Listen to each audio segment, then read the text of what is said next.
Don't get me wrong. The relationship is cool, but sometimes I just feel like, ha. She tells me where to go, she tells me when to leave, she tells me who to know, she tells me who to meet, she tells me how to roll, tells me who to be, but I can never be, no, I can never be a puppet on a string, puppet on a string, puppet on a string, puppet on a string, a puppet on a string, puppet on a string, puppet on a string, puppet on a string, a puppet on a string. Damn, tonight I wanna go out, but you just keep harassing me, cause you'll think they'll and picturing your man doing some wrong that you won't know about. No time for insecurities, girl, I'm taking the back door out. Blow the dust off my fresh airs. I'm out the house, smell the fresh air. Meet and greet with all my fans, they say I'm fresh, yeah. So grab a drink, here's a toast to success. Cheers, weekend, club packed, oh yeah, it's a Friday night. But girl, if we ain't doing you, then you ain't gon' be satisfied. Cause while I'm always pleasing you, I'm never doing what I like. Movie and a dinner, nah, I think I lost my appetite. Destroyed throwing them parties that I'm always missing. Cause we arguing, fighting over your permission. But tonight I think I'll do a little something different and give the people who they miss. She tells me where to go, she tells me when to leave, she tells me who to know, she tells me who to meet, she tells me how to roll, tells me who to be, but I can never be, no, I can never be a puppet on a string, puppet on a string, puppet on a string, puppet on a string, a puppet on a string, puppet on a string, puppet on a string, puppet on a string, a puppet on a string. Man, grab a case of them still 11, soon we gon' pull up and roll up and listen to Devin. And Chris call up him easy, he needin' directions. And meet me on Mastery, I'll be the intersection. I know I'm a text machine, but who's this texting? Girl, why you asking all these questions? I told you KU's playing Texas. Now I can't enjoy the game cause you already stressing. The essence is the reason why I blew up. So girls be on my blog sites claiming that they new tough. You checking all my messages thinking I found me a new love. Just cause she sent a friend request don't mean that I screwed up. See, watching Maury got you thinking foolish. We got a good thing going, but girl, we gon' lose it. Just understand you are the one, I won't do nothing stupid. Murder strings angles my movement. Tells me where to go, she tells me when to leave, she tells me who to know, she tells me who to meet, she tells me how to roll, tells me who to be. That I can never be, no, I can never be the puppet on a string, puppet on a string, puppet on a string, puppet on a string, a puppet on a string, puppet on a string, puppet on a string, puppet on a string, a puppet on a string. Yeah, I mean, I think we came too far to be having trust issues now. You know what I'm talking about? But don't worry, because I got you. Yeah, I said don't worry. Yeah, cause I got you. Yeah, yeah. J-Tuck.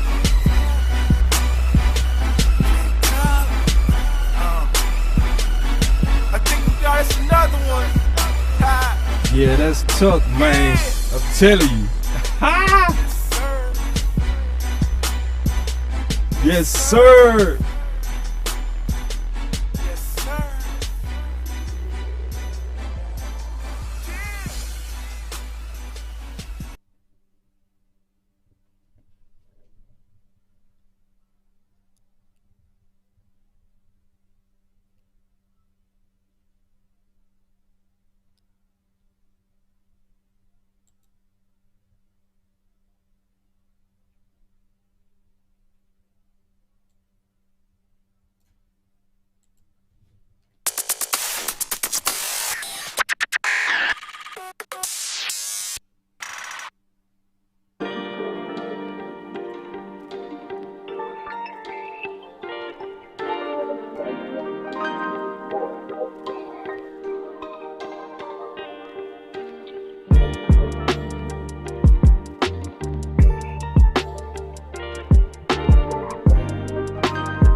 Ball out.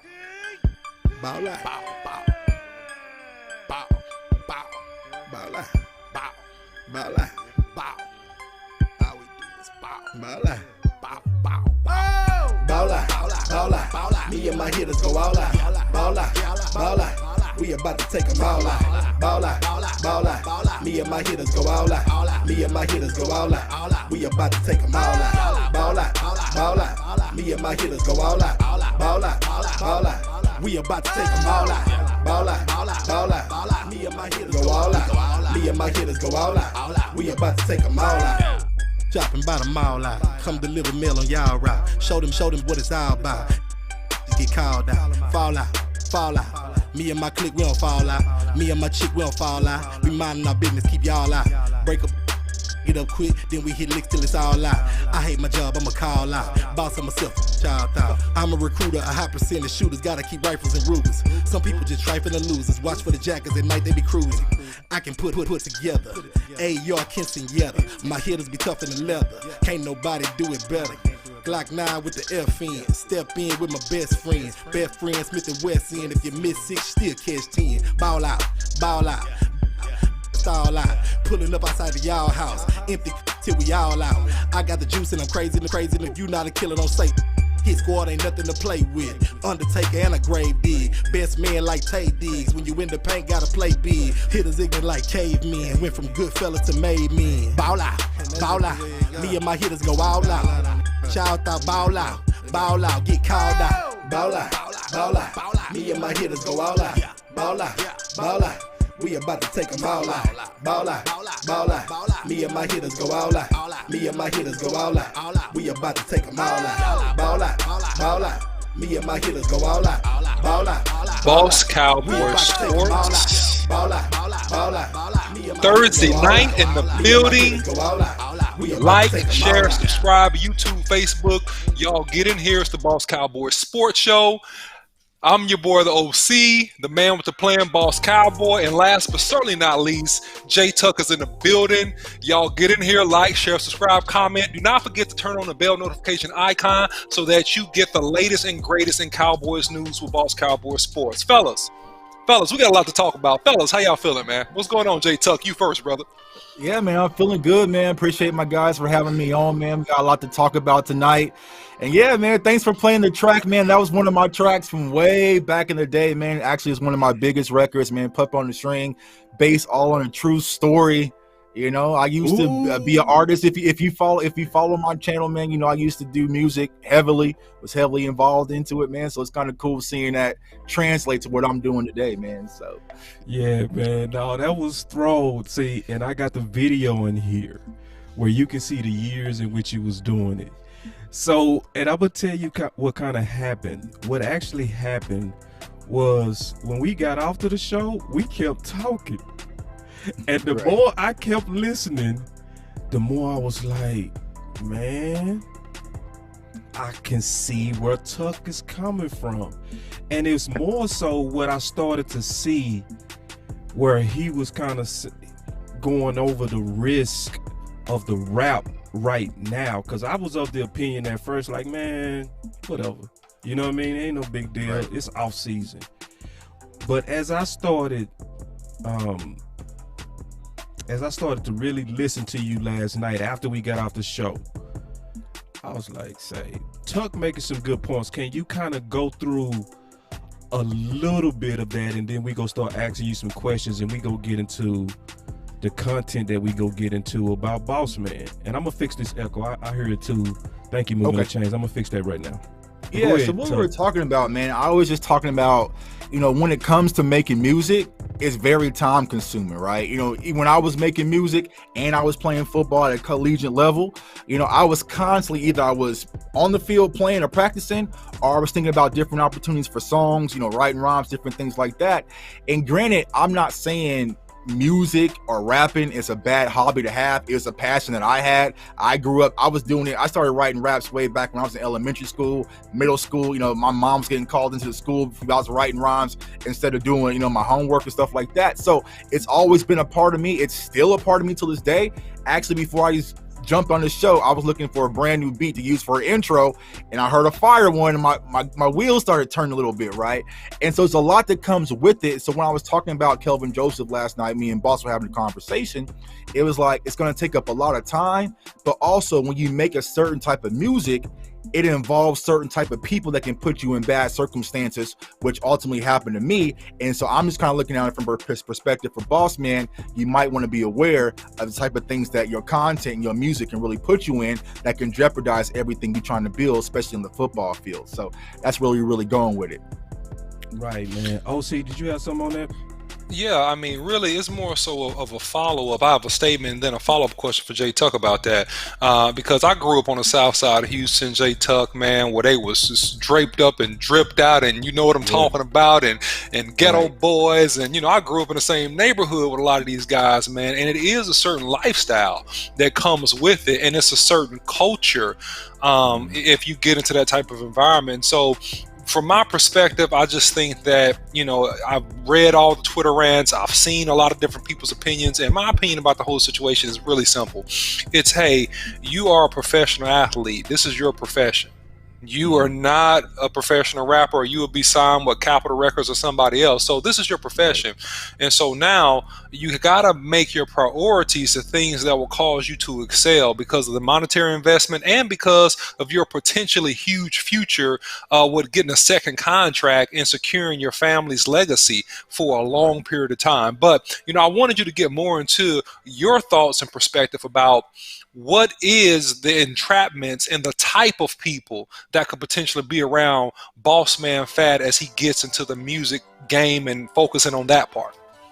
Yeah, I mean, because you look at it from the perspective of from Boss Man, he comes from Baton Rouge, Louisiana, right? And so if you watch his videos, you watch his moves, you know, he's a product of his environment, the people he probably grew up with, you know, different stories. And I'll say this, and I said this on my video, right? I think Kelvin Joseph, Bossman Fat, is using music as an outlet to kind of voice his pain, voice his struggle.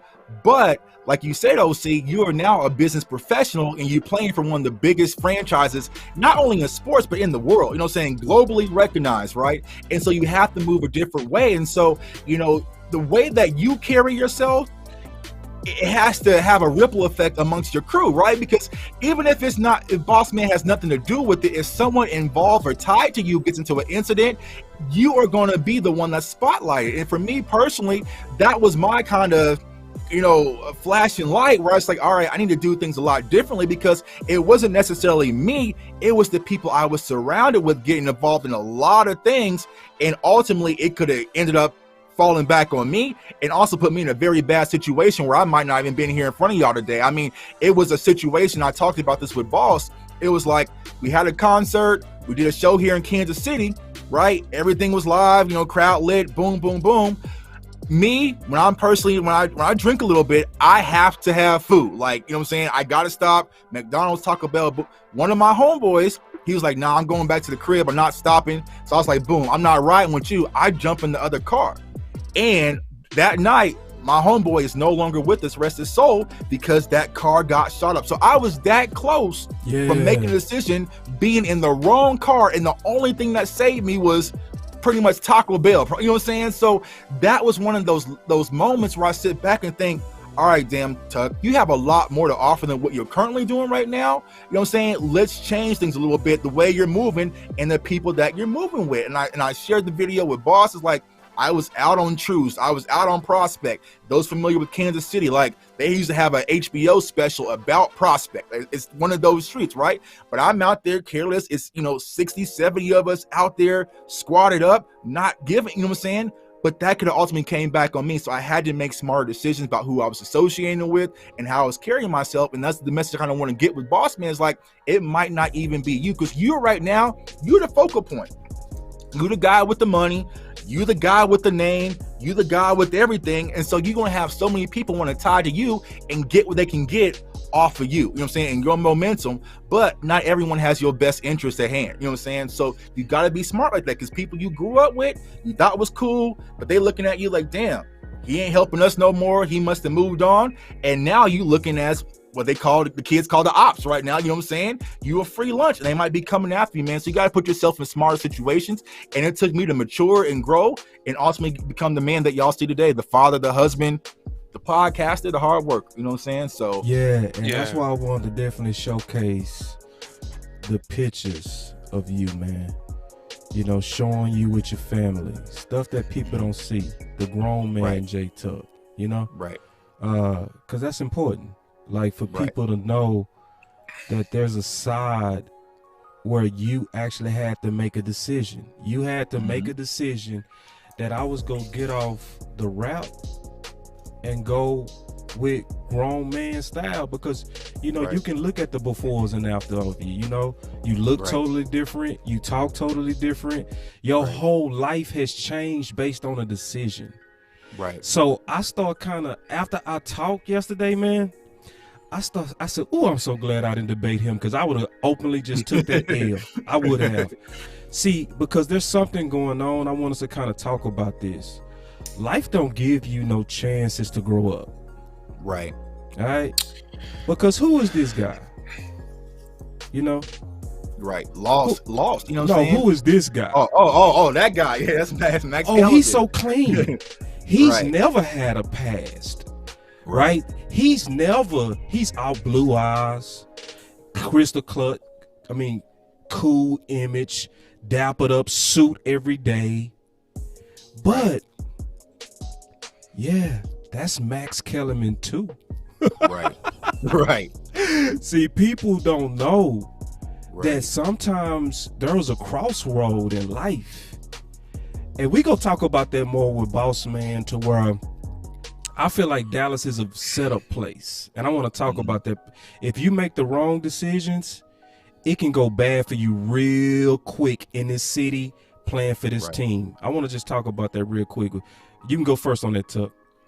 Yeah, absolutely. And we all know that. We've seen it, how quickly it's happened. You know, even with, let's take Micah Parsons into consideration, right? Micah Parsons simply tweeted 9/11 because he was excited about Jalen Smith, which is number from 9, and he's wearing number 11, right?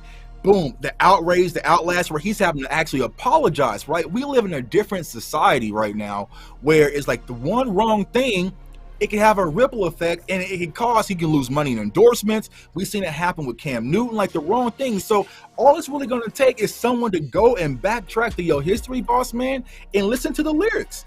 And not listen to, because it's not the same situation as like Damian Lillard, right? You know what I'm saying? Damian Lillard, he raps. He's in the NBA. He's at the top of his game right now. But it's his content, y'all. And that's what I've been trying to explain. It's not rapping. It's about the content. And if I'm out there talking about I got big guns and 45s to your mouth and I'll push your wig back, ultimately that can come back to you, because people out there who give zeros about Dallas Cowboy football, they're going to want to test you and want to see, are you living by what you're rapping about? And so you're just putting a target on your back, not only with your rap community, but also with the media, because as soon as things don't pan out, that's the thing they're going to point to.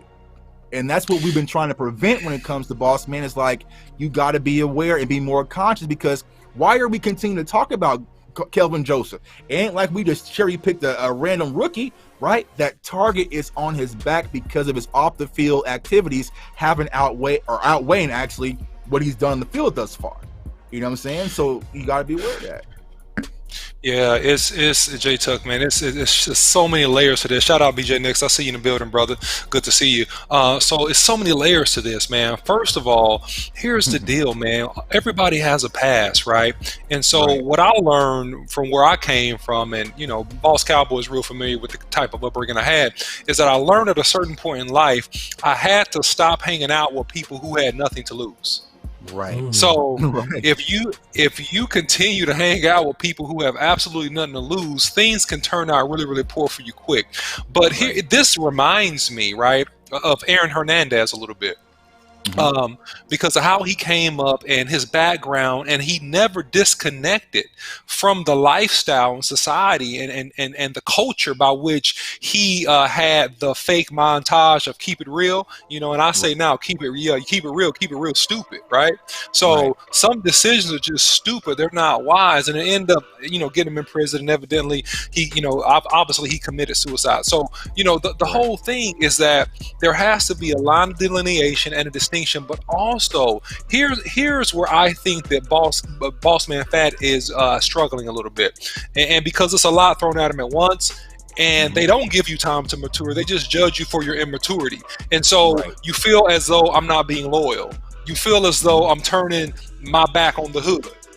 Right? You go through all those scenarios, and so he needs, to your point about 3 or 4 weeks ago, Boss Cowboy, you need a mentor, you need a group of people that can guide you through that whole thought and maturation process, almost counseling you through it, right? So that you understand that you are not being disloyal, you are not being a fraud or fake, and not keeping it real by making certain decisions that will help yourself and your family. Right. And what it was for me, it was one of my best friends who I played basketball with since I was in 5th grade.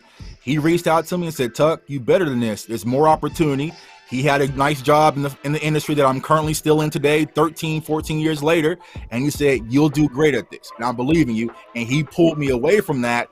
And I dove into what I, you know, was able to change my family's life personally for me and my family, because my real friend who really cared about me and my well-being was able to big bro me, put me under his wing, you know what I'm saying, and have that conversation. And I knew where he was coming from. It was all genuine. He wanted nothing from me. There was nothing in return. He was just looking out for a genuine friend, and he knew what I can do, and I can do much better than what I was currently doing. And I'm forever indebted for him, you know what I'm saying, for that. You know what I'm saying? I thank him every day, because if it wasn't for him reaching out, you know, he sent me an Eric Thomas video, motivational speaker, way back then. A crazy story. I was sitting in the car, and he was like, hey, did you check that link out?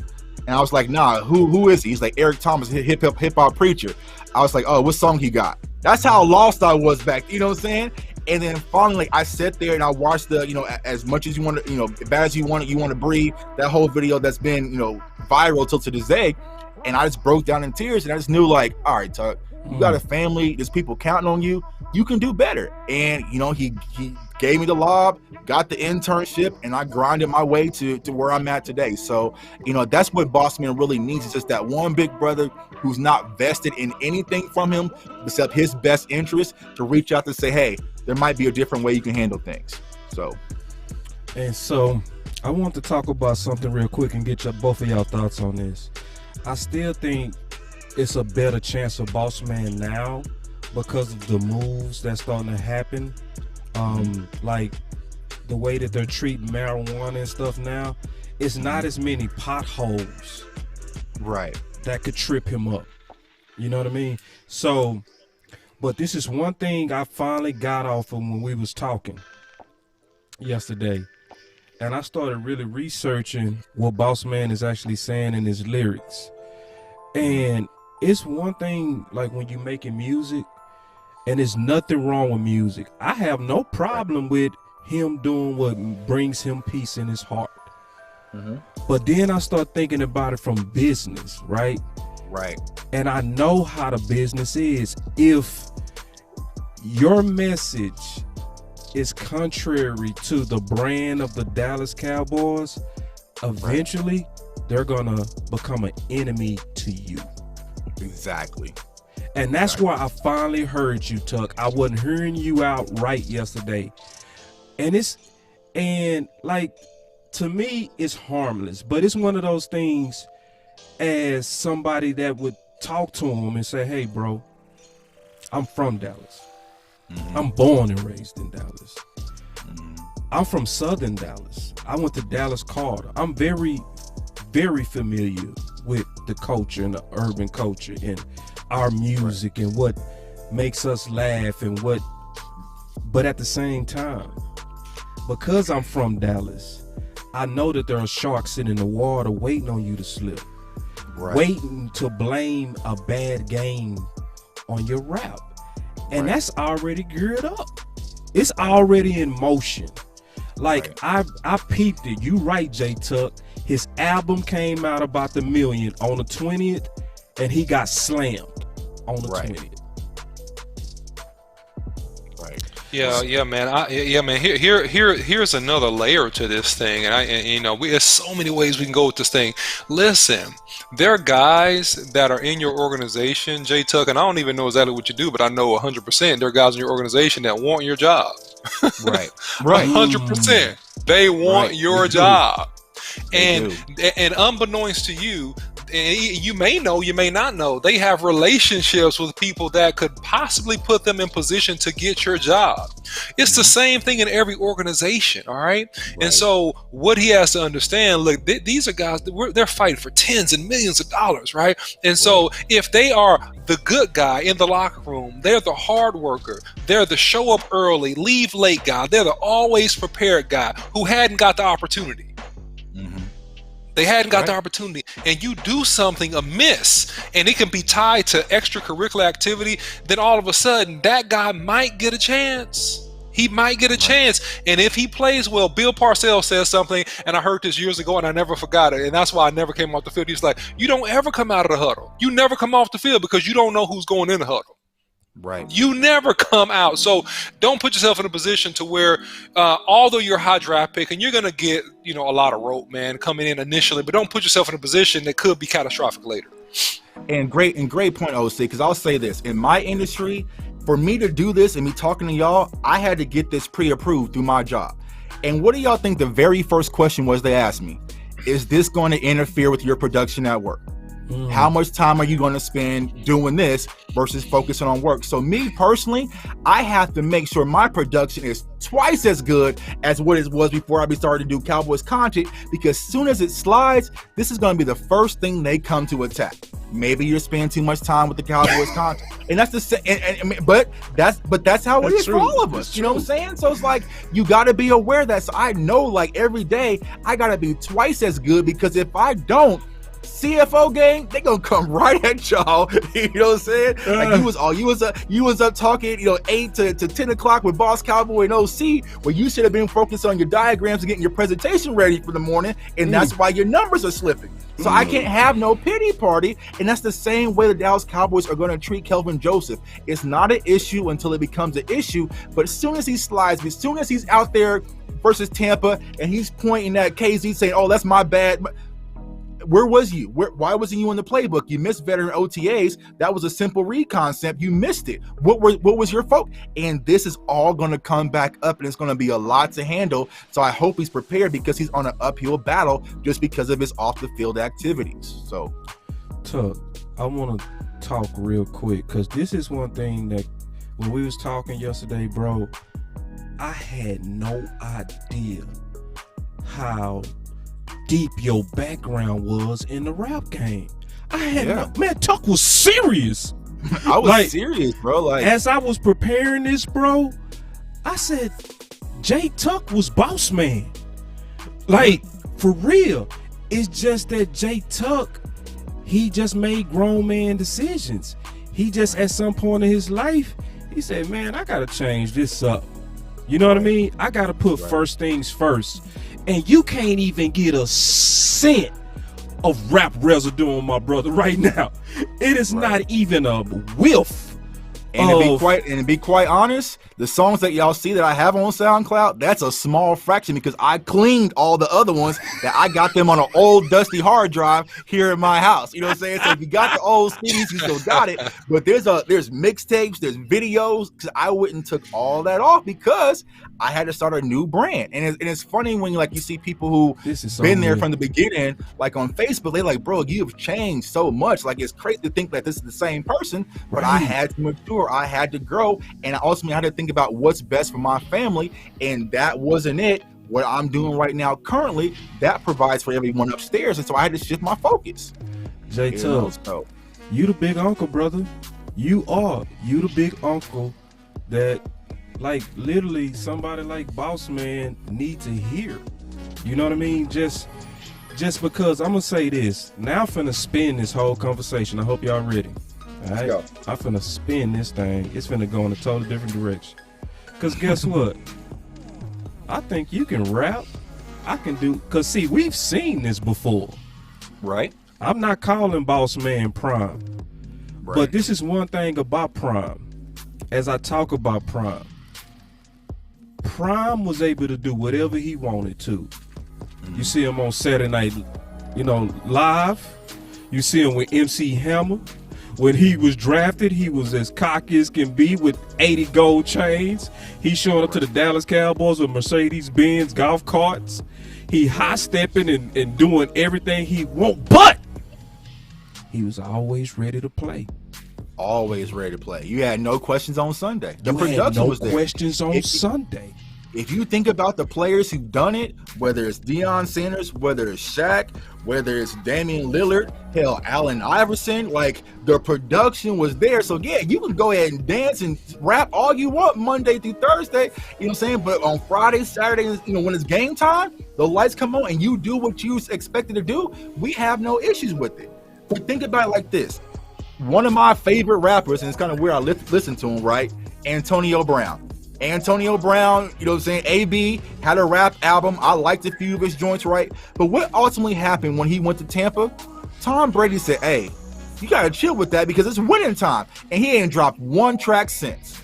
You know what I'm saying? And so sometimes you have to turn that off and focus on the ultimate goal, which is football or sports or whatever your profession is, and winning, and you can get to the hobbies later. But you said one thing yesterday, boss, that really stuck out. This doesn't sound like a hobby to Boss Man. This is more of a passion. Right. I feel like if his name never got called in April, he might still just been rapping and thinking, I'm just gonna do this full time and get my mama a house and get my car this way. You know what I'm saying? That's not a hobby. It ain't something like you just pick up and play a video game every now and then. He has tracks on tracks on tracks, like albums going. You know what I'm saying? He got more songs out than some artists I know. You know what I'm saying? He loved it, and that's bro. the thing. He loved it because he told everyone back in May, oh, the music's just a hobby. I know where my money's at. Football is this and that. I'm put music to the side, and there's been track after track after track after track. And so, as Cowboys fans and also media, you gotta sit back and say, all right, well, you told us this, but you still showing this, but we need to see something on the field first before we buy into this, this rap thing. So, it's interesting. Like I said, I'm really pulling for the kid. I just need someone to kind of put him under the wing and give him the game, but not only the game at the NFL level, but being in Dallas is a lot different. Yeah, and so, here to your point, Tuck, man, which is a great point, and also to talk a little bit about you bringing up prime time. Prime time is a completely different animal, right? There's absolutely no comparison. And so here's the deal. Elite performance gives you privilege, all right? That's what it is. So when I worked at a particular company several years back, I was the number one guy in the company in sales I was 800% to budget, 700% to budget, 600% to budget. Do you think they cared when I came in? I had no schedule lock. I came in, I said hello, I said goodbye, I'll see y'all later on, and then we'll see numbers in 2 or 3 weeks. And that was it. I had an unlimited budget, by the way. Had a credit card, unlimited budget. Take care of clients, do what you do, Charles. Do what you do. That's the same. When you have elite performance, you earn the right. And so we're at a conundrum because you're young, you made a little bit of money with your signing bonus, not the kind of money you could make on a second contract. You have to have elite performance to earn the right to do whatever you want to do. Now, if Bossman Fat comes out here, he has 11 interceptions, 8 interceptions, 7 interceptions. Look, guess what? All the talk that we're talking right now about him and his rap career is out the door. He said, look, man, I'm going to enjoy myself in the offseason. That's what I like to do. Yeah, go ahead. And then Jerry Jones going to do an interview about it. Hey, we fully support Bossman Fat. You go ahead, boss man, and do your thing. And we love him and what he brings to the organization. That's what you're going to hear. Right. But right now, it's a concern because here's the deal. We don't know. And you ain't put up no numbers yet. We don't know.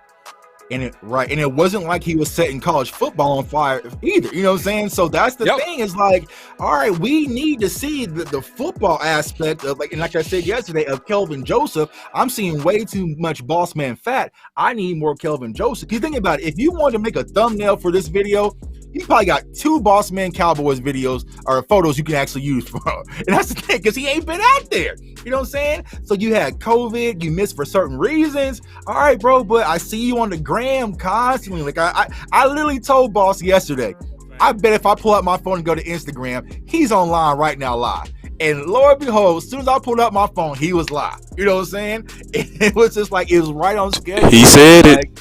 He did say that too. Hopefully the sound is better. It was just one of those things, man. But like I said, I'm pulling for the kid, but he's gonna have to learn to move a different way.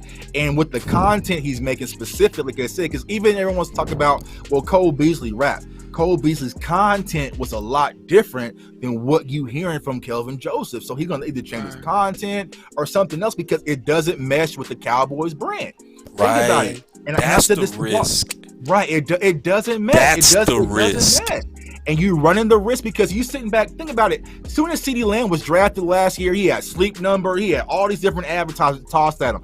It was easy. If you are a company, you're not really to toss no money at this because you don't know enough about it. You know what I'm saying? Like, it doesn't make sense, and you have to think more corporate when you playing for the Dallas Cowboys. Like, granted, we all have hobbies, but think about how simple a hobby can impact you. And I said this to Boss earlier. Yep. Remember last year when Zeke had his Twitch channel, he was playing Warzone because everyone was playing Warzone. He messed around and said, I'm low-key faded. That got shut down immediately. Why? Yeah. Because there is so much at risk, and you're risking the Dallas Cowboys brand. No matter how you want to twist it, you are a representative of your employer. If I'm on right now, I'm a representative. Even though I'm not on the clock, I still represent my employer. And the same with each and every one of y'all. And that's why I handle myself a certain way when I go on these shows versus I can't just be drunk or passed out, cussing and ran. I can't do that because no matter what, I still represent somebody else who's sending those checks. Now, if I want to do it my way, I can cut them off and be like, all right, I'm just going to do this podcasting thing. And I'm going to, do whatever I want, cuss, get drunk, do whatever.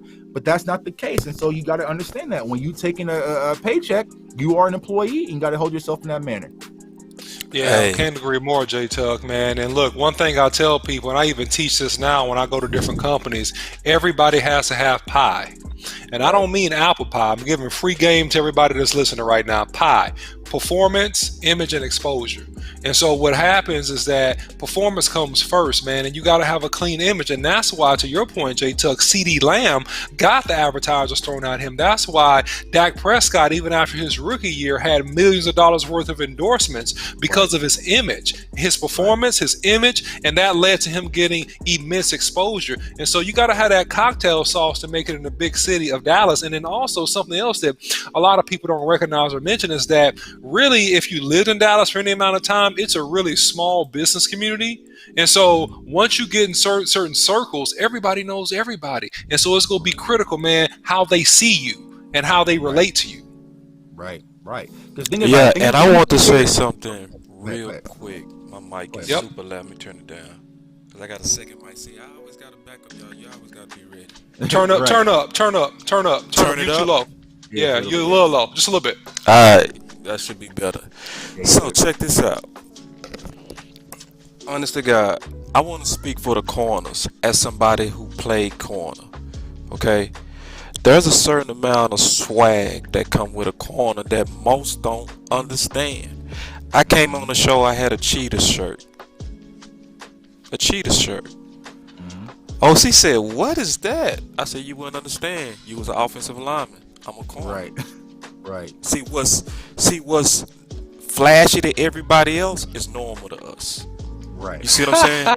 And I don't apologize about my makeup because that's how I played. I'm gonna stand out. I'm gonna come out on this island and I'm gonna represent. Right. And so people looking at Prime, just like when I showed LT yesterday on the show, and they think I'm calling Bossman Prime. No. What I'm saying is, look at Prime as the model. Prime, you couldn't say nothing to Prime. You couldn't, even if you wanted to, you couldn't, because his play. Right. So this is the thing that J-Tuck is saying. If Boss Man listen to this show, you go get everything you want in Dallas by putting football first. Right. If you make the mistake of putting rap first, because they go come at you anyway. They go hate on you anyway. Every time you release something, they go talk about your past. Right. Every time. But if you focus on your play, we go buy, we go die, we go ride. Prime Time, when I was in high school, had his own club in Dallas called Prime Time 21. Right.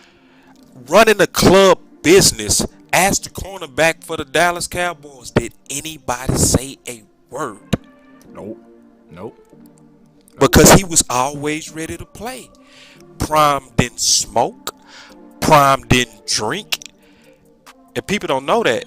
He was not a partier like that. Now, he liked women. Right. But he wasn't, he didn't have no vices that would take away from his play. Right. So this is big brother talk. This is love. This is what you tell somebody, like, we from the city, or we know this team. You ain't got to be from the city. We know this team. Right. So if we want you to rap, J Tuck ain't got no problem with you rapping. But you know what J Tuck said to me, man, that I just had to really, really give my boy his full flowers on. And then we gonna switch the topic to something else. Right now, he got 159 views. Right. Bruh. Yo, ticket. Me and J Tuck got more views than that today. Right. My puppet on the stream video got more views than that. So that's what I'm saying, bro. It just ain't it. I can see if he was but here's the scary part now with Bossman. Yeah. He now has a wealth of rappers at his fingertips, because he could get, he can holler at Lil Boosie now. He can get Yellow Beezy on the track now because he's a Dallas Cowboy. So I fear him using the Cowboys as kind of that branch to really push what his real dream is. And I'll say this, right?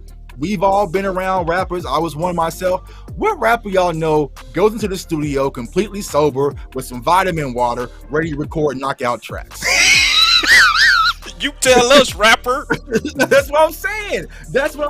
So the culture just doesn't match, because that's another reason why I stopped, because I don't like to drink all the time no more. You know what I'm saying? When I was doing it, I had to, what I call, get in my level, get in my mode first before I even hear anything. The time that you're spending, is so much that goes into it. It just doesn't mesh with being one of the key aspects of this defense for the Dallas Cowboys, and that's what I'm concerned about. You're not just going to go into the studio, have a few Gatorades, and be like, I'm ready to go. Like, nah, you got to drink, you got to do whatever that vice is. And you mentioned Deion didn't have them, but most rappers do have vices to kind of get in that level. And so it's like, so now you got to take that in consideration. So y'all take this real quick. Matt Owens, he gonna come in. Nah, that's not the case. No, go ahead. But Boss, I want to say something real quick. Boss, I was never confused about the cheetah shirt. I just thought it was ugly, okay? I'm just saying it for the record. You're a lineman. You're a lineman. I expect you to think it's ugly because you're a lineman. Yeah. I'm just messing with you, man. I'm sorry. No, it's all good. I'm telling you the truth, though. My college roommate, he was a cornerback. Shout out to my guy Shred from Houston, and had all the accessories, had every, you know what I'm saying? It buys into their psyche for these cornerbacks. Me, I wore the same Mike Tyson t-shirt under my pads, and it's ready, you know what I'm saying? Yeah. But no, it's part of them, man. But like I said, and to answer your question, Matt, because if it wasn't about the views, he wouldn't be telling us to swipe up on his Instagram to go listen to it. Because he made a song called Millions, the Dallas Cowboys anthem. The Dallas Cowboys ain't even mentioned in the song. So what's it really about? Are you using the Dallas Cowboys to push more viewers towards that song? Because I thought, I was like, okay, well, Bossman may have dropped the Cowboys anthem. I'm listening to it like, no silver and blue references, no, you know what I'm saying, pick six of the house, none of that, you know what I'm saying? So, what is it really about? And I feel like he's using kind of Cowboy spotlight to push his music, man. So I mean, he just got to be aware. Yeah, but and I still don't have no problem with it as long as he ready to play. And as long as I say it like this, because right now, because of COVID, if you had COVID, I'm gonna give him a window of about 2 months, right? To become normal. I'm not, because the media not gonna do that. The media gonna say he was out of shape because of drinking and smoking and he wasn't ready. They gonna they go act like quarantine didn't come out. Right. Quarantine mean COVID. Like, that is truly 2 + 2 = 4. Right. You don't quarantine over nothing but COVID these days. Right. And both of you had COVID. You had it twice. You had it once, OC. Both of y'all know firsthand that it can take away at least a month and a half of your normal strength. Is that fair? Yeah, it depends on how severe you got it, but yeah, I mean, I agree. I mean, I feel like some effects I still have, it still just ain't right. You know what I'm saying? Wow. So, you know, it can knock out your taste, your smell. Like, it's a serious thing. So if you had that, you gotta take that into consideration. Man, let me ask you guys this: what is your gut telling you? Do you think that he's gonna be day one ready out there when we play Tampa Bay? He's gonna be our cornerback too, or is he gonna kind of be one of those slow plays we're not gonna see till maybe week 4, week 5-ish? I think my gut about him. Go ahead, boss. 8. What'd you say, boss? I'm thinking week 8. Because I'm now factoring in COVID. I'm telling y'all right now, I'm treating him right now like he's going to be a player that's lingering from COVID. Just like we saw with Cam, just like we saw with other players, we saw the lingering effects of COVID. Both of you guys experienced this as guys who work out, right? Plus, it took about 8 to 9 weeks before we start seeing the game slow down to digs. You know what I mean? Right. So I'm totally prepared to let him take his lumps at least for 8-9 games. You know what I mean? As long as I'm seeing the fight, I'm cool with him even losing. I just don't want you to quit. But I just want to see you fighting, and I'm prepared for him to start a little bit slow. Go ahead, boss. I want to also talk about, we talked about some of the potential politics that Jay Tuck and I talked about this. I want to run this by you, OC, and get your thoughts. That Nashawn Wright, the more that I thought about it and talked about Jay Tuck, he's the insurance to Bossman. He is the insurance. So 100. they saw the red flags on Bossman. They did their research and said we can't pass on his talent, but we also can't act like we can't get somebody in case this goes wrong. Right. So go ahead. Well, here's the deal. To my point earlier, I mean, you always got somebody in the building who wants your job, right? Perfect example. Now, we know Nashawn Wright done got the foot speed of Bossman Fat, but he's adequate. He's tough. He'll contest for the football. So, I mean, that could definitely happen. But here's something else. And to answer the previous question, Boss Cowboy, I think I'll give him to week 4 because I think that he's a competitor. I think he's going to fight. I think that week 4, you start to see him come on. I still think after that, he's up and down a little bit. But I think that he turns on where you're going to see more productivity out of him around week 4. But here's something else, and here's a pivot off of this just a little bit that I want to kick to you, Jay Tuck, and get your opinion on this. The Dallas Cowboys and Jerry Jones, they're such great marketers. They're so marketing and creative eccentric, right? That if Bossman Fat wants to rap and wants to make a couple million extra dollars real quick from the Dallas Cowboys, he could lay a track with Silver and Blue Dallas Cowboys, and we'll hear that song at the stadium. Right. As long as he's playing halfway decent. You know what I'm saying? I thought that's what we was getting on the 20th. Right. I thought that's where we got on the 20th. You know what I'm saying? Like, all right, here we go. New Cowboys anthem. It's like, all right, well, this ain't it. So it's like they can spin it, but what Bossman has to have is someone in your corner ready to pull for you. And I feel like if he's a slow progression, and if he's week 4, like you guys are kind of saying, or maybe even week 8, but you get Nashawn Wright, who's day 1 ready, we know how Dallas works. He's going to be the guy that they're going to be focusing on, and Bossman's going to get lost in the shuffle.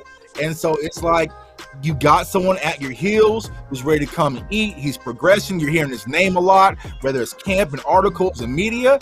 You think that would click in Kelvin Joseph's head, like, all right, let me focus on this because my slot is not solidified yet, because I got a young boy who came in the same draft the same day as me, and he's hungry, he's coming to eat, and he's making moves. So You know, it's going to sort out McCann, but let's be sitting out there in Oxnard, and the reports aren't looking good. And Kelvin Joseph's side, man, it's going to be an uphill battle. So. Yeah, and I think this. I think because he is a high draft pick, I think that he will get a little bit more stream, right, than the average person, right? So because they invested so much into him, he's going to get at least several opportunities, right? And so I think that he'll be wise enough not to burn through all these opportunities. That's just my initial feel, my gut, right? But then also, it's not if he loses, if he gets beat, because he's going to lose and get beat in coverage at times, but it's how you lose. It's how he gets beat. How you lose. Right? That's the key, right? If the ball is caught in front of him and he's jumping on a dude, making a tackle, okay, we live with that, we eat that. But if he's peeking in the backfield, getting beat on double move, and it's nasty, over the top, get burned deep type touchdowns, that's what have his butt on the sideline. That's what have him on the sideline. I think most of the rest of the underneath things and nuances, I think because of the investment, I think that they'll actually give him enough rope per se to hang himself if that's the case. Yeah. And here's my solution for him, and I'm going to talk about this here a bit on my channel. I'm pushing him back to safety, y'all. But that's just me. We don't talk about really. Yeah. Because people don't understand, like, he was a top 5 safety recruit coming out of high school, right? He went to LSU, and the only reason he got switched to corner is because LSU thought they were going to get Patrick Surtain Jr., and so they struck out, and they pushed him to corner. But like a lot of people say, okay, he's a slot corner. If you look at his play chart, and shout out to Matt O's, who solidified this for me, he didn't play slot corner at any of his starts, right? But he did play some free, he did play some strong, and he played outside corner. So it's like, could you really move him back to the free safety position, and does he look more attractive back there? Because I don't think he's going to be outside corner ready out the gate for quite some time, and I don't think he's slot available as well either. So, you know, that could be an opportunity for him because he possesses all the skills to play free safety. So, you know. All right, walk through those skills, J Tug, because I want to get your full context on this before I reply. Walk through his skill set. What do you see? What do you think? Well, he got great sideline to sideline speed. We all know that, right? He's physical. He's not the best tackler. He gets his head around. He's a ball hawk. He can make plays happen. And so I feel like he'll be, you know, strong enough to come up and maybe be the 1A to Monte KZ. Now we all know when you play in the safety position, do you have the mental capacity? Because you're kind of like, you know, you're calling the linebacker of the secondary, the quarterback of the secondary, right? Does he possess that? But if you think of a single high cover 3 scheme, right, and Dan Quinn's scheme, it's not going to be too much that he's going to have to do back there. So it's like, I feel like he can use his lateral speed, his ball hawking ability to play in that single high position. So I feel like he's going to be a better fit back there than being an outside corner, especially this early in his career. So I would definitely try that experiment and toss him to the back. I mean, he can do kick returns. He can do a lot of things. I know Stoops even mentioned that they wanted to play him at safety. They just, you know, they needed a corner, so they tossed him at corner. So his instincts are there. Now here's a question, and this is me playing advocate a little bit, just giving a little bit more context. Do you think he gets drafted that high if the intention was for him to actually move to safety? I don't think that. I think that they drafted him in particular to play opposite of Stephon Diggs and to be that cornerback. Now, to your point, though, there was some sets in Kentucky where he did actually play safety, and he actually got a pick playing safety in college, a couple picks actually, from the safety position, dropping down in the box and kind of cover the underneath receiver or cover the deep receiver underneath the top, actually, in one other instance. So I think that he gets drafted because we've been begging for drafting a good safety for years, right? We've been begging. Well, at least some of us podcasters have, I'll say that. Right. So I think that he doesn't get drafted as high if the intention is for him to actually play safety. I think the intention is for him to play corner. I think if he struggles and he washes out and other people are superior, they will take a look at it, right? But I don't know. That's just my perspective about it. I think the Cowboys drafted him just based off of his athletic ability, right? So I feel like what happened was they got sniped because they wanted to go safety.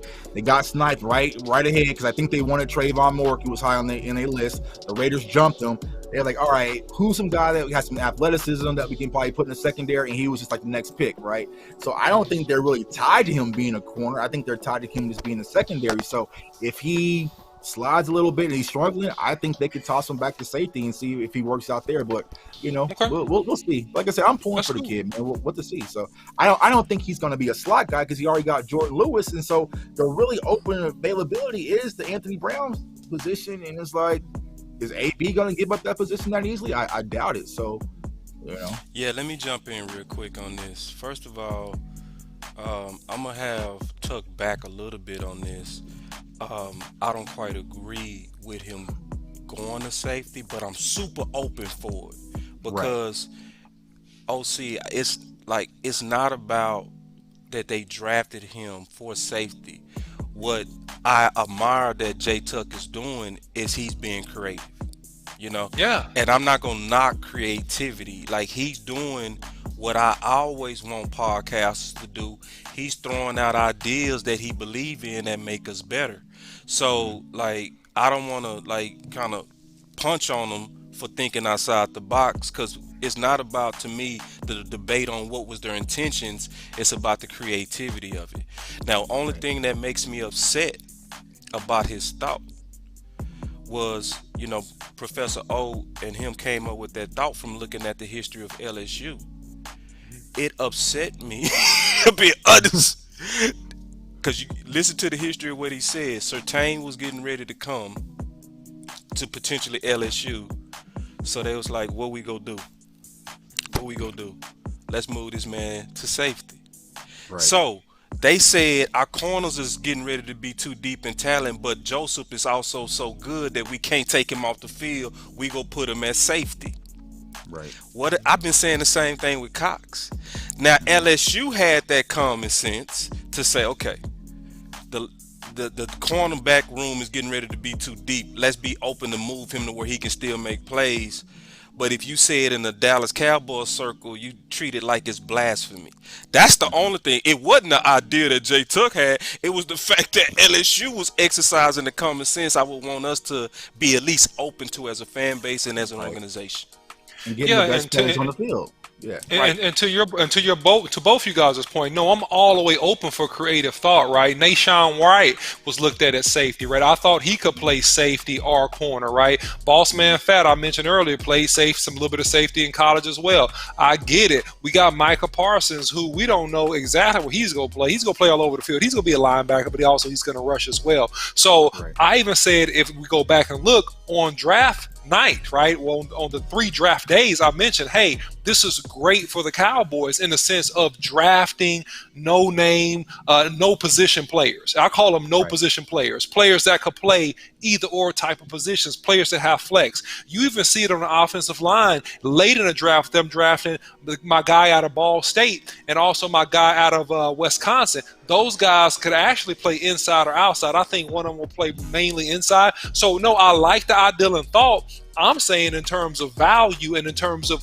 where do we really realistically project him to play, and I just think that it's the cornerback position. I'm not opposed to him playing another position. Let me go on record of saying that. But I think primarily they are looking for this guy to play opposite of Trayvon Diggs at some point and beat out Anthony Brown at some point. And we talked about this. This was fun, Jay Tuck, on Tuesday. We talked about Anthony Brown being a great businessman, right? And how this guy was a guy that's going to show up and make the plays he needs to make to be in that starting spot. But maybe in games or in big game situations, he gets beat. So anyway, it's two sides of the same coin. I'm fine with whatever's good for the organization. But I just think, man, they're looking at that guy as a cornerback. Let me take this. I mean, I think ideally they would like to have him at the outside. To everybody, he said the Reaper said Kelvin isn't struggling. He just had stuff happen. I feel that too. That's exactly how I feel. Like he had to take a week out because of COVID stuff, and he didn't play pretty much. I agree. That I feel that strongly. And see, I was thinking. I said, and I understand also though Jay Tuck's concern. I get it. Like I all the way get it, because see, Jay Tuck, not like me, not like you, not like anybody, that he's from the life. That's that. See, Jay Tuck is why you want representative juries. That's why you want a jury that's looking at you to look like you. Some people don't look like you. Maybe some people have your sexual orientation, like your music. Because the perspective that Jay Tuck has is as an insider. Jay Tuck was telling me, and this is when I really start buying into his doctrine. when Jay Tuck was telling me, he was like, man, it gets to you. Music, I still play with music. That's Jay Tuck right there. Still, because it's a passion. Yeah, he cold at podcasting. Yeah, he cold at the Dallas Cowboys. But his heart call him. You know what I mean? His heart call him a lot. So we would all be foolish, in my opinion, to ignore the warnings of a guy that's of the culture. That's a real insider to it.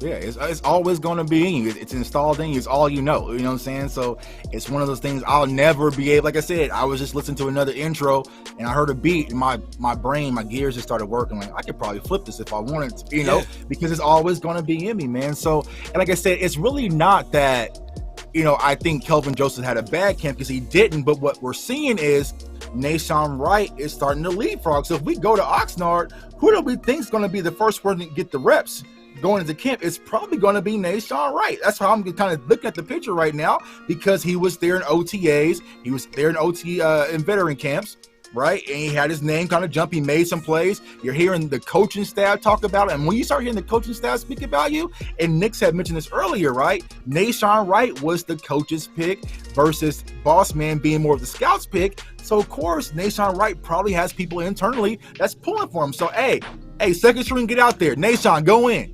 Right, and so Bossman had to sit and watch and be like, "Oh, okay, I see what's going on." Like, hey, well, you wasn't here at camp, you know what I'm saying? And that's what starts that ripple effect. So, great point, Jay Tuck. Coach, and that point was actually BJ, but yeah, that was great point, because I think BJ and Tuck, looking at the tea leaves right on that, it's clear that Bossman was the front office guy. Now, we had this debate earlier. I want to throw this out here and say this. Front office usually wins, though. Front office, depends on who woos the front office, though. You know, like, so if it's the scouts, you know what I'm saying? If it's Will McClay, you know, because I don't think Jerry Jones or Stephen Jones really has a person to fight. Like, he probably care less, right? And so it's really going to come down to maybe Dan Quinn versus Will McClay, and like, who is that guy? And it might be Nahshon Wright, because they said when they drafted Nahshon Wright, it's like him, Dan Quinn, and Will McClay were riding back for some of the camps, for some of the combines, and they kind of spoke out what he was looking for. And so Will McClay knew Nahshon Wright is the type of player that Dan Quinn is looking for. So there might be a little bit longer leash when it comes to Nahshon Wright versus Kelvin Joseph, who's just kind of an athlete pick. And I feel like, you know, you do fantasy football and you got someone sitting in the queue and they take your guy and you kind of panic because you're on the clock and you just pick somebody. I feel like that's what the Cowboys did when it came to Bossman. So, you know.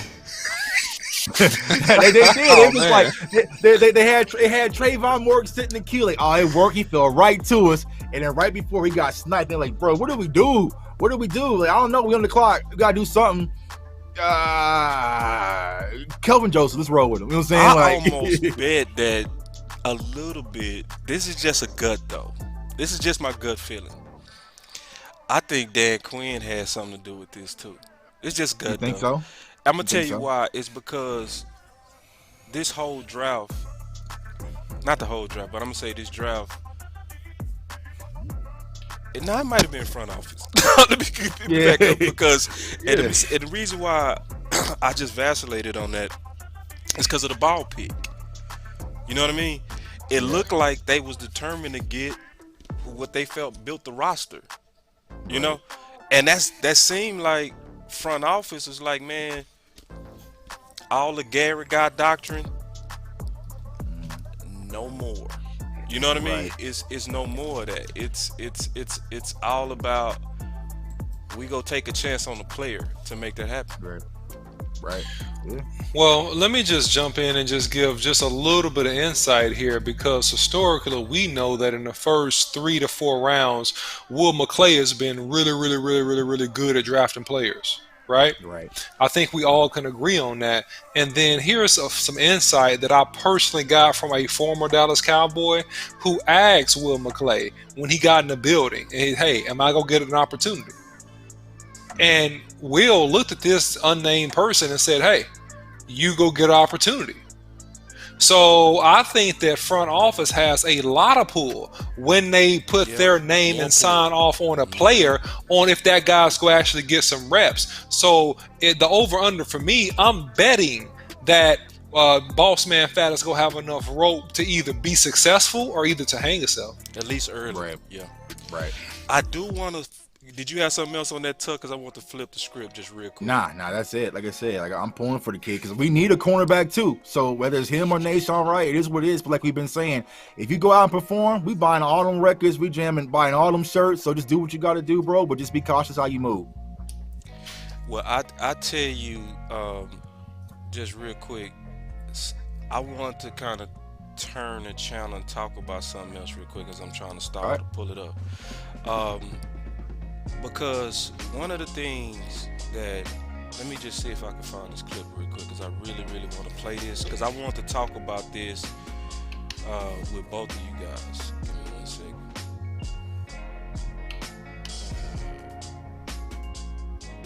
I don't see it, so I'm gonna just bring it up and we go just talk about it. Okay. One of the things that happened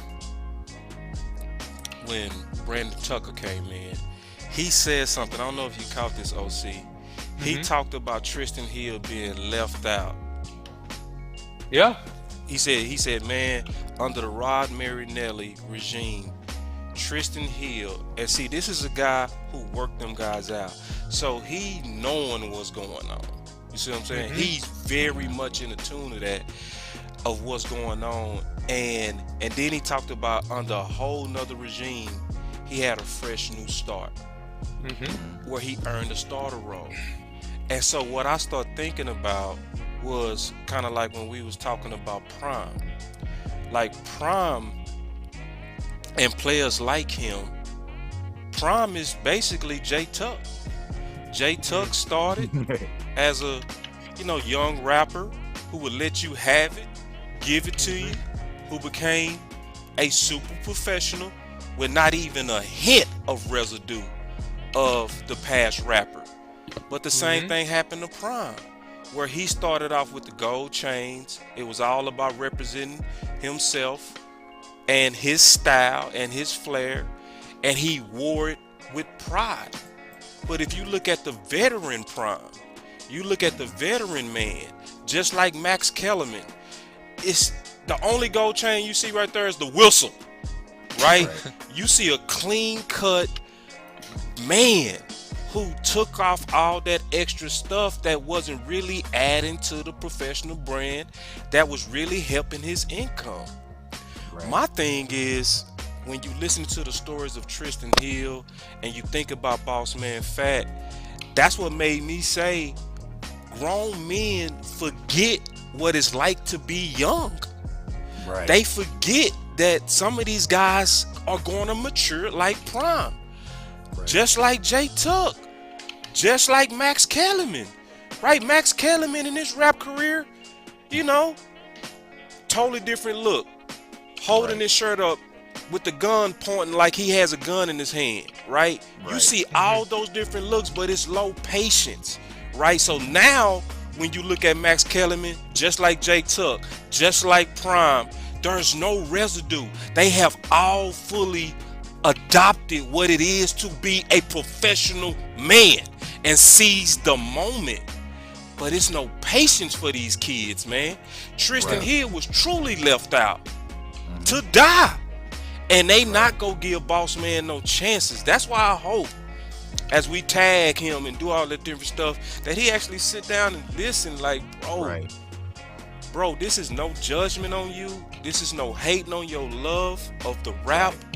We just know that it's sharks in Dallas water, you know? So I want to get your thoughts, both of you, on Tristan Hill, the lack of patience, and all of that comes with the job of playing football.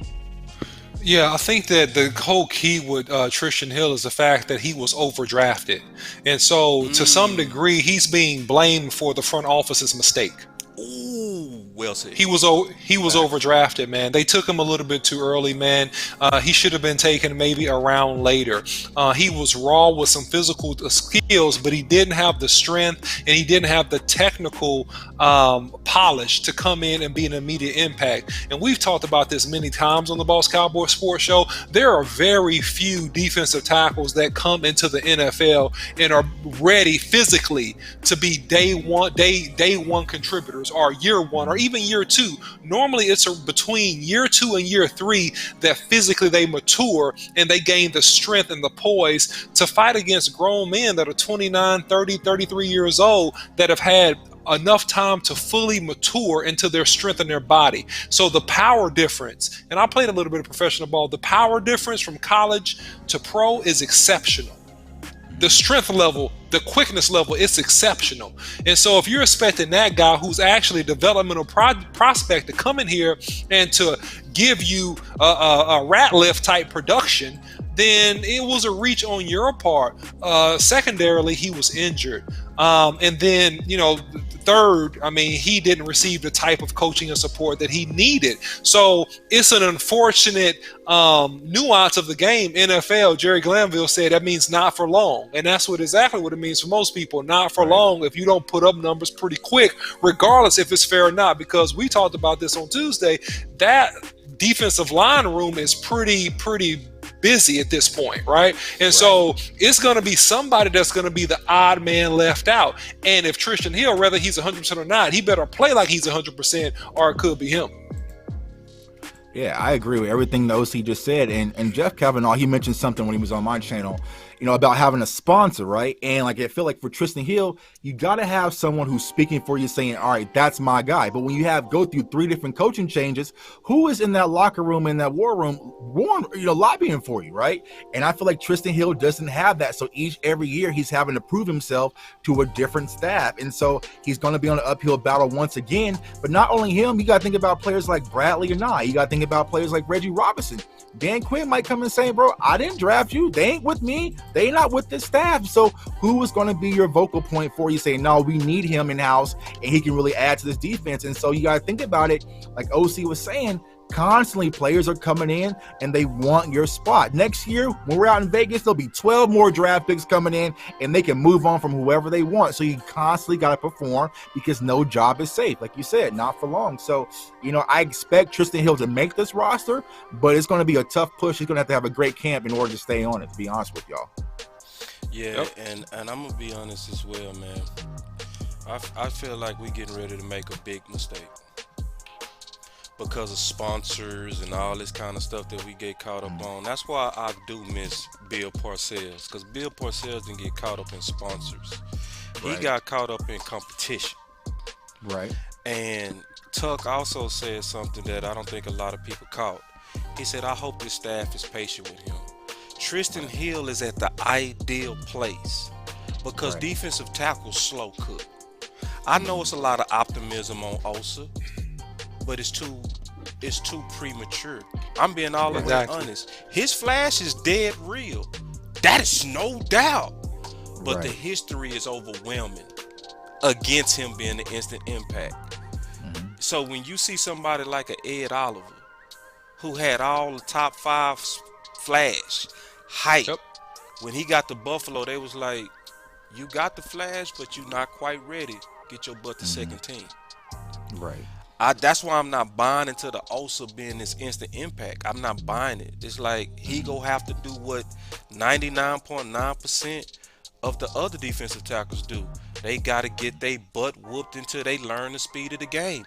Tuck talked about that also with Gallimore.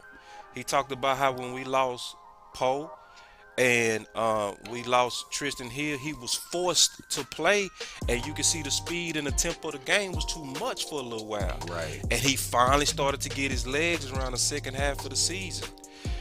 I would really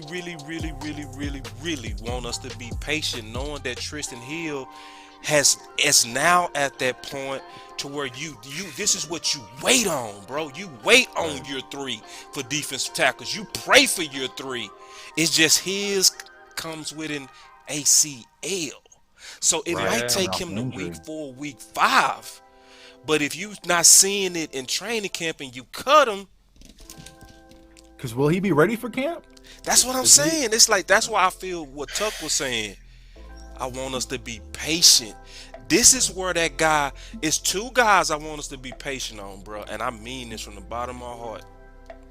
I got on 2 headsets because one of my mics started tripping. So y'all forgive me if I look a little crazy. Hey, man, but I'm doing this for the culture. I don't Right. care that I look like, I got 2 sets of headphones on, but it's for you.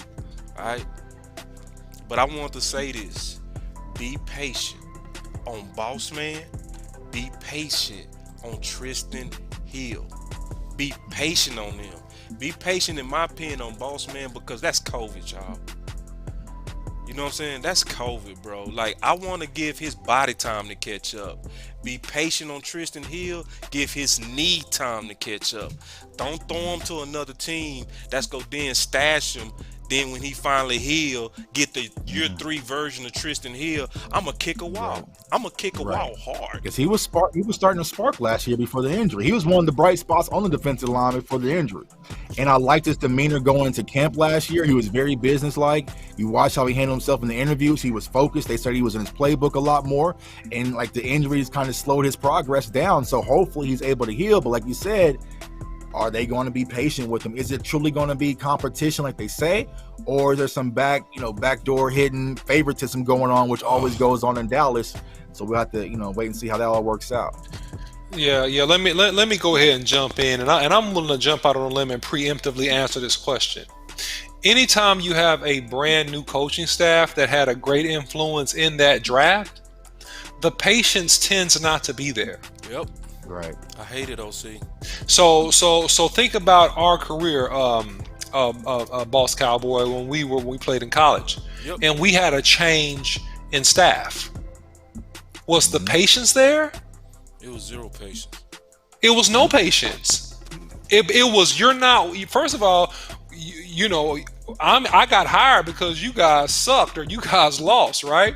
So now here I am. I got to deal with you and try to make something out of you. And so it's no patience. It's best man wins as far as I'm concerned. And when I get a chance to recruit or either draft in the NFL in that perspective and get my guys in here, the lease is going to even be shorter. If he shows any signs that he can beat you out, you are going to be standing next to me holding his clipboard and some water. That's exactly what's going to happen. So unfortunately, in Tristan Hill's case, I hope he does some stem cell. I hope he's on a fast track, because he's going to have to come out here. And I'm going on record to say he's going to have to ball, man. He's going to have to play well, because if he sits the first 6-7 games and you have Osa, and you have Gallimore, and you have my big baby guy out of Kentucky. I'm sorry, I'm forgetting his name. Bohan, I'm forgetting his name. Right. If they come out and play well, then he gets deeper in that depth chart.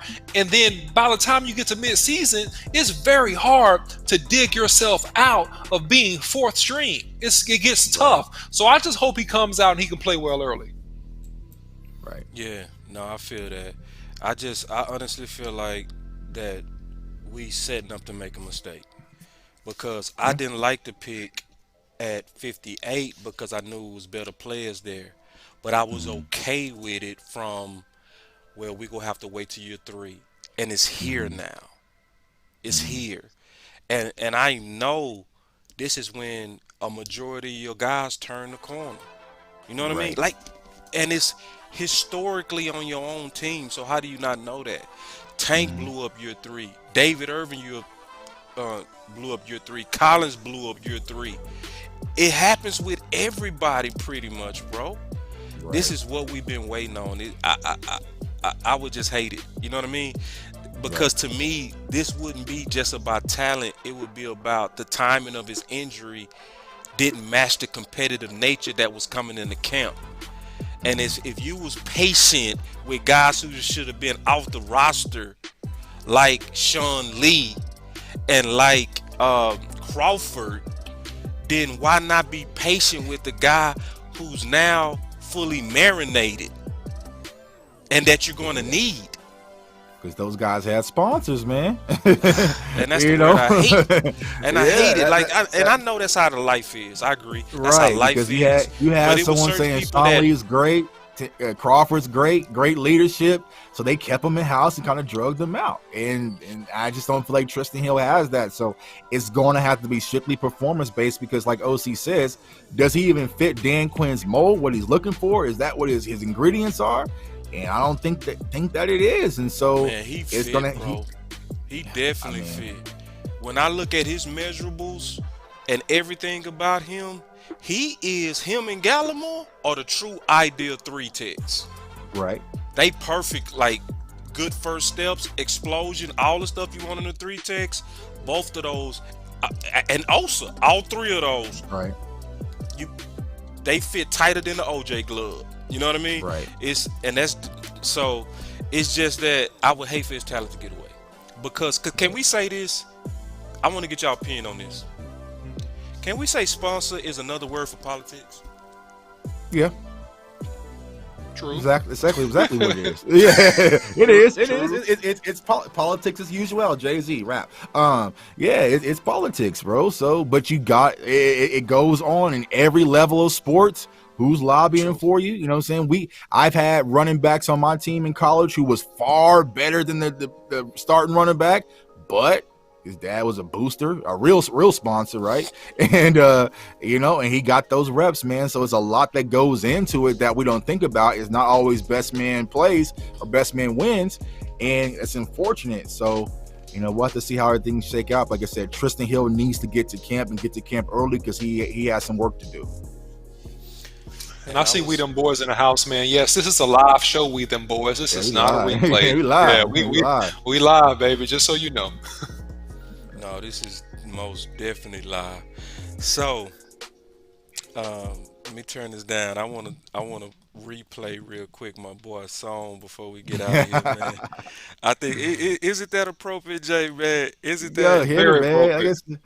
Like I said, man, you might have to turn it back up. I ain't heard it in so long, man, and it's like, all right. So, like I said, it puts me right back where I was. Like I said, there's a bar in there. I say, I told you KU's playing Texas, but I can't enjoy the game because you already stressing. So I was in a bad relationship. Went to the Kansas versus Texas game. Girl was mad, threw all my stuff out because I was too, you know what I'm saying? And I literally came home and wrote this song, put it together, and here it is. So that's so fire. This is Tuck, y'all. You gotta rap it, bro. I'm sorry, man. I'm putting you on the spot, man. You got the mic in front of you, bro. I'm gonna do you like that. No, I ain't gonna have you rap it, man. But no, man. So we played. This is Tuck music. Before we get out of here, man.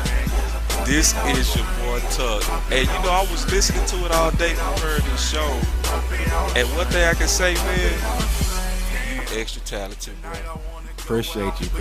A lot of people don't understand what you see today translated from all that. So you see the visuals, the graphics, everything. Like I was doing this way back then, photoshopping, you know what I'm saying, making album covers for friends. Like I had a whole bunch of things like video editing. Like, so I've been doing this for quite some time, man. So it's cool to kind of put it all together right now and, and see the fruits of my labor. Now I'm doing something I'm truly passionate about, which is talking Dallas Cowboys football. And, it is what it is, man. So, like I said, I enjoy music. It's always going to be a part of me. Like I said, sometimes when the wife and kids are out of town, I come down here, I hook up my DJ equipment, and I just zone out and jam out, man. So, my guy Nix wants to have a DJ battle versus me, but I'm not sure if I want to do him like that on national, on live. You know what I'm saying? So.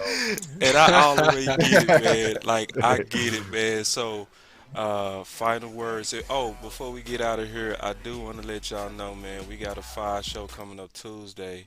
We do have David Hillman that's coming in the building. He gonna be joining RJ Ochoa.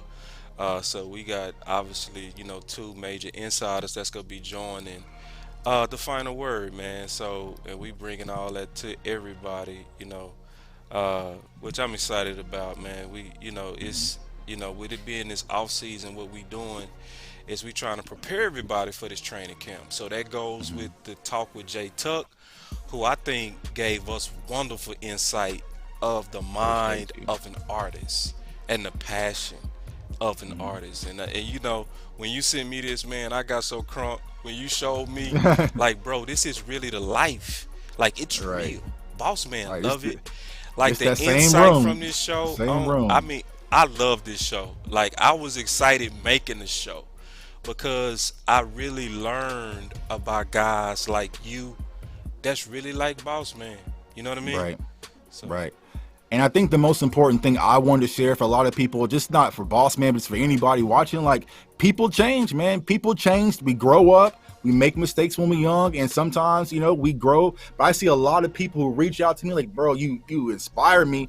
But back then, I was a nuisance. Like, I was the guy you didn't want your brothers around, like nobody around. But now those same people reaching to me like, you inspire me, bro. You know what I'm saying? And that's what my story is. And like, I always want to send that back to where I came from, because where I came from, they always told us we was going to be failures. We're going to be either dead or in jail. And like the Michael Jordan meme, I took that personal and I said, I ain't going to be a statistic, but I was on that borderline, doing stupid stuff where I could have been. Like I said, I'm thankful and blessed that people pulled me out, and I'm now reaching my full potential. And for everybody watching this show, you can do it too. So. And somebody asks, how can they support us? They like the content. If you're looking to support us financially, it's going to be $Boss Cowboy Sports. We also have the Patreon that we just kicked off. You want to talk about that, OC? Yeah, so I mean, Patreon is Patreon/Boss Cowboy Sports. It's Patreon/Boss Cowboy Sports. We got to put some more stuff in there for you guys to kind of introduce everything we're going to offer. But if you go in there through Patreon, it will give 3 different levels of membership that you can become a Patreon supporter. And with each level of that membership, you get different things and different access to us. And so it's really cool. We'll talk more about that in the coming week. But yeah, you can support us via the Patreon as well. And also, J Tuck, I know you got ways to support you as well as merchandise and all that kind of stuff. Yeah, I mean, like I said, to support me, man, just subscribe to my YouTube channel, Cowboys Fans Only. Turn that like button on, notification bell. But also, you can go to cowboysfansonly.com to buy your CFO merch. If you're a Boss Man supporter, go get you a Bossman Fat shirt. You know what I'm saying? We got them for sale. So it is what it is. We rocking with them like that. So definitely check it out, man. But I appreciate all the support from Cowboys Nation. And I appreciate you, my guys, for having me on and letting me share my story and hopefully impact somebody.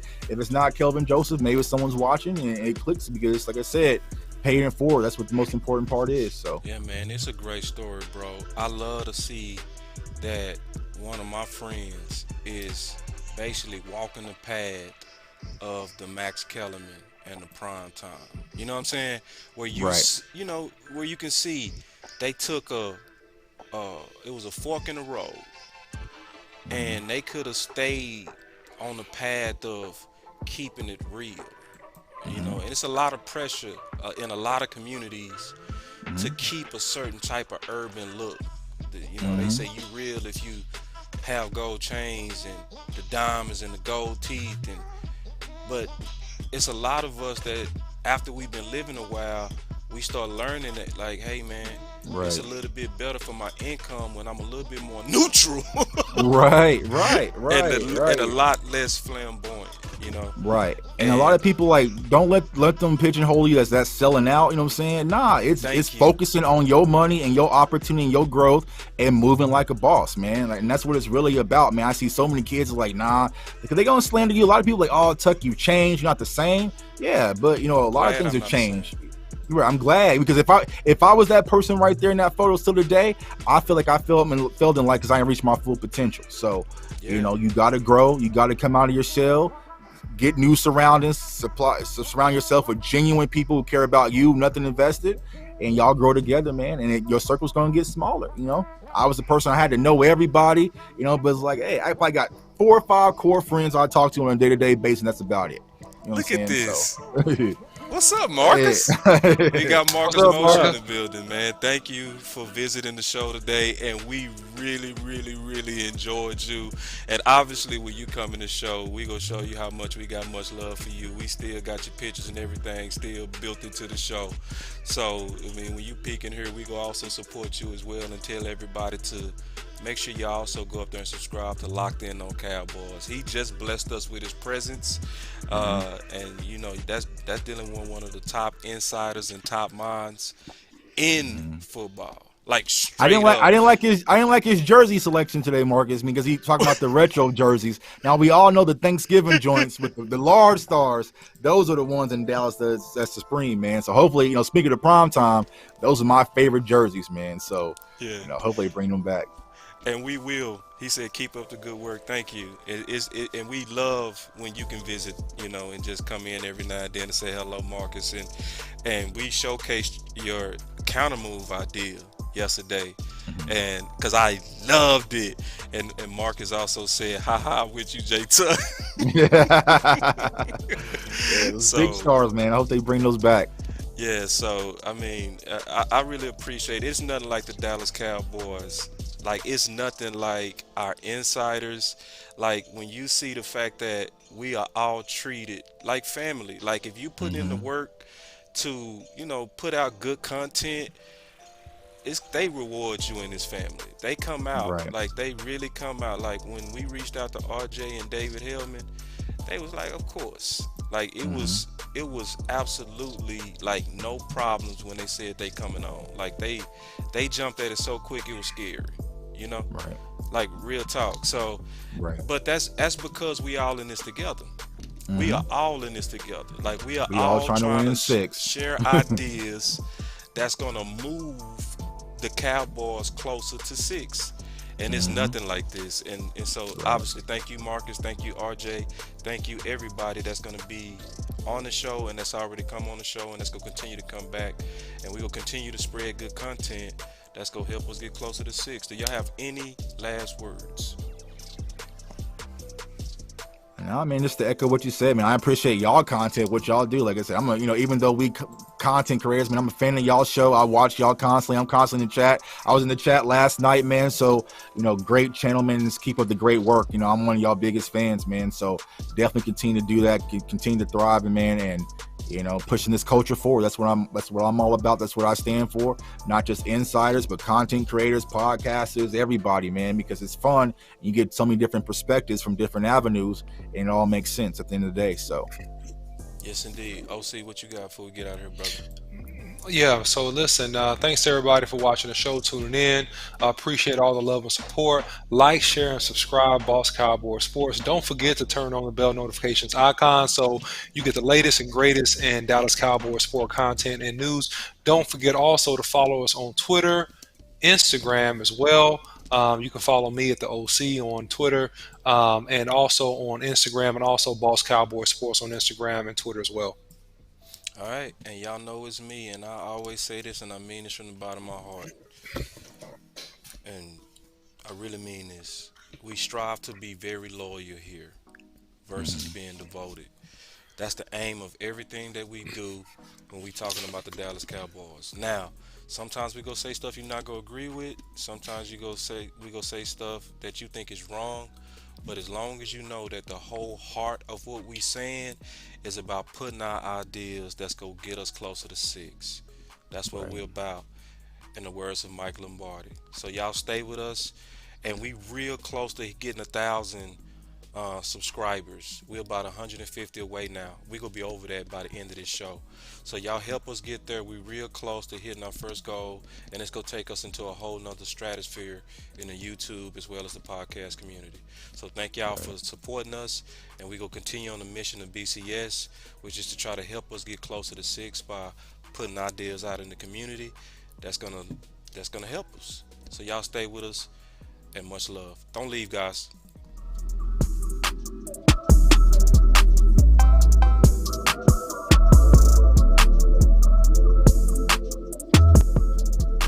Boss Cowboy Sports, where your voice matters.